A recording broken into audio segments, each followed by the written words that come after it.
Hey there, Father Michael here. When I was 5 years old, in kindergarten, with Mrs. Tradewell, who became a family friend after she, had all of us kids for her class. When I was in her class, I made a decision about my name and about how I wanted people to address me. And I chose the name Mike. Not necessarily because I liked that name better than Michael, but mostly because A, the name Michael is just too long, and B, I had to really think sometimes as a 5-year-old, does the A come before the E? Or does the E come before the A? I think the A comes first. So to avoid all of that, I just took the name Mike. It was easier, and it's the name by which I was known for decades, really. I was in my 30s, I think, before I finally, went to the name Michael, the name everyone now calls me. When I was working as an underage bartender and after hours companion, let's say, at 17, some of my coworkers, some of my colleagues at that time nicknamed me Magic Mikey. Yeah, I know, like the movie. Later, in my active drugging days, I was sometimes called Metric Mikey because I could tell if somebody was trying to rip me off simply by, weighing the goods in my hand and be like, let's get the scale and weigh this. I think it's short. Of course, at this point in my life, I am Michael. No A, because I dropped that decades ago as an homage to my French heritage. And it's the name everybody now calls me, with the exception of my siblings who still call me Mike when they talk to me. Some of the names that we have are the ones, that we freely choose for ourselves.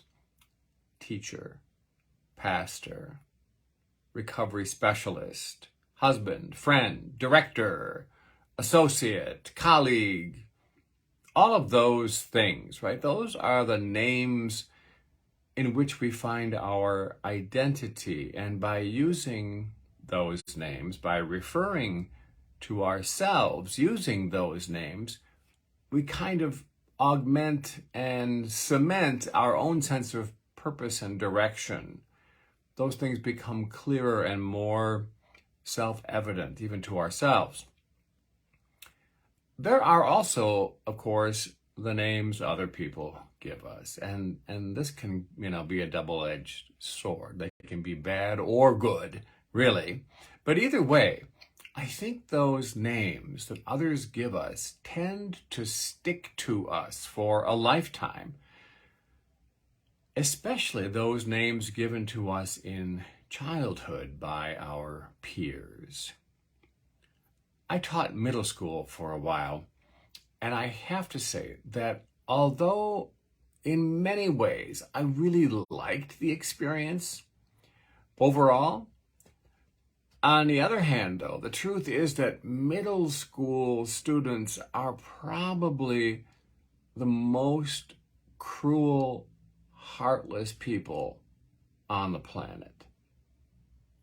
If we drafted them into the military, our enemies would never stand a chance.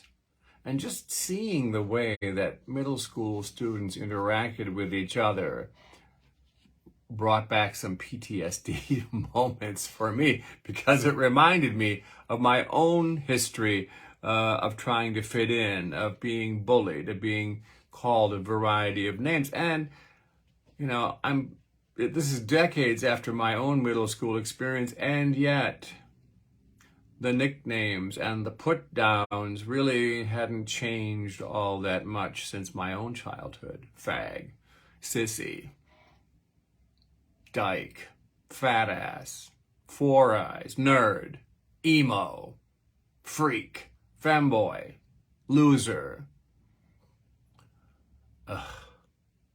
All of that. And so here I am, 40 years old, and I've made a career change again, and I am teaching middle school. I'm back in middle school, but this time in a position of power, allegedly. And even though, like I said, I was older, I still felt vulnerable. I still felt judged, and like all those feelings of not quite fitting in came flooding back to me. It was very uncomfortable. And I was reminded daily of all those names that I was called when I was in junior high. The names that were called as kids by our peers, those leave scars that we carry the rest of our lives. On a positive note, though, the positive side of that, those names that we get from other people, we do receive praise from our teachers and our parents and other people in our lives along the way. And those too, I think, tend to stick to us over a lifetime. My mother, for example, always introduced me to company as, "This is Michael. He is the artistic one." My two sisters, they were only a year apart. God love them. And they had this unfortunate situation. So one of them was introduced as the pretty one, and the other one was introduced as the smart one. That's a lose-lose proposition, if ever I heard one. I'm sure that they've had some serious counselor/therapist time trying to get over the limitations of those names. They weren't meant to be derogatory, but they were nonetheless. My whole life, I've been recognized as being well above average for my intelligence, for my musical ability, my singing voice. I can't even take credit for those things. They just are, right? So I tend to not take that praise very seriously. On the other hand, I also get kudos for my excellent writing skills and for being a great communicator and listener. And those things I do take some credit for because I have worked very hard at polishing those skills. Even as adults, though, even now, just by going through a typical day of living the life, names get tacked onto us. Mostly, I think, in our own heads. Those names that we place, those labels we place on ourselves, like unlovable, stupid, lazy, ugly, fat, not enough, not worth saving, weak, loser. All of those negative names. This is at the heart of the inner battle of everyone struggling to overcome addictive behaviors of any kind. But it's also the inner struggle I think we all engage in far too often. And when we lay those labels on ourselves, when we claim those names as our identity, we not only diminish ourselves, but we forget who God says we are. 1 Peter chapter 2, verse 9 says, "You are a chosen people, a royal priesthood, a holy nation, God's special possession, so that you might declare the praises of the one who called you out of darkness into God's own wonderful light. That's who we really are. God is trying to remind us that we are chosen and loved. We are free, pure, strong, worthy, victorious, valuable. We're part of God's larger purpose for this whole universe, as astounding as that seems.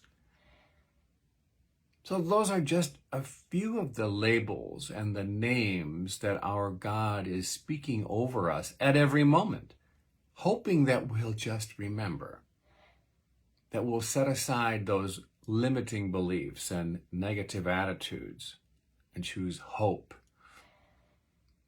God is just waiting for the day when we are going to set aside all of those negative beliefs and diminishing names by which we call ourselves. I'm all about finding a humble way to live. Humility is a good thing to a point. Humility, when it becomes self-abasement, is not good, is a slap in the face to the Creator. So today, let's focus on the gifts and the names our God is giving us right now. And let's just be comfortable and confident enough to declare and to live into the identities that God has given us. And let that be enough today. Pray with me.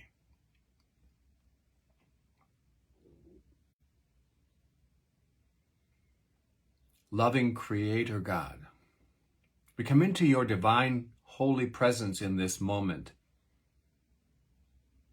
eager to hear the names by which you call us, eager to remember that we are more than our limitations and our mistakes. Be with all of us today who are struggling to believe that you love us, struggling to believe that we are lovable. Send us a message today of hope, of reassurance, and help us to be attentive to those around us today, that we too might be one of your reminders for someone else. We ask this in the name of our brother, Jesus the Christ, our teacher, our Redeemer, the one who lives and works with you and the Spirit, God, forever and ever. Amen. God bless you.